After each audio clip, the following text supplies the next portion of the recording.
So let's go ahead and check out how to read the username and password fields that we're going to get from this form. We need to process this form in a slightly different way because of our async workflow, and we're going to check that out. So open the user views py file. Right now we just have this register function that returns the template, but now we want to check the variables that are coming in from the form. The first thing we'll do is to create an error variable, which is going to be a blank string.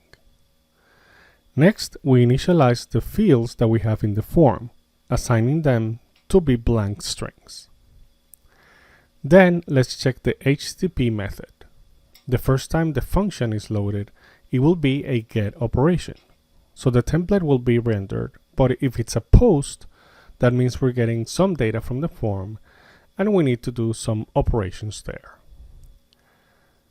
So we'll check if the request method is post and open that section. Make sure to import request on the import list on line 1. We'll initialize a form variable that will hold the contents of the form. It is a dictionary, so we'll typecast it. However, the request.form method is a coroutine, so we'll need to await the contents of it.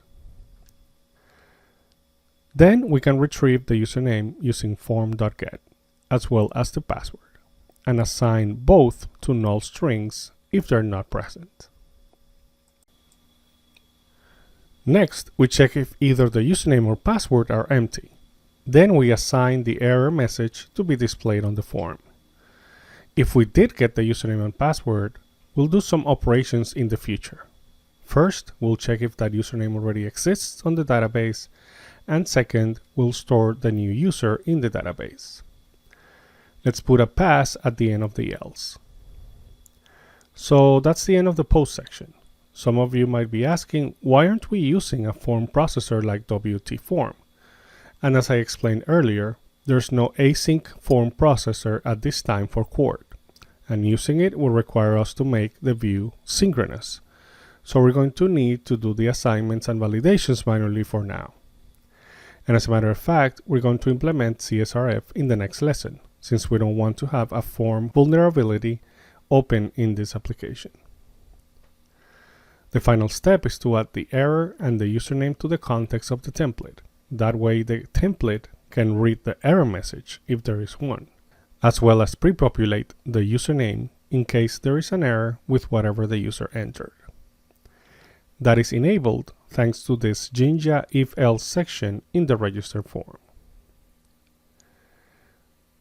We don't want to do the same with the password for security reasons. So save the file and let's go ahead and run the application.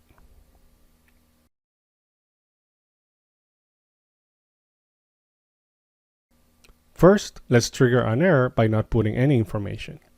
And we can see that we get the error.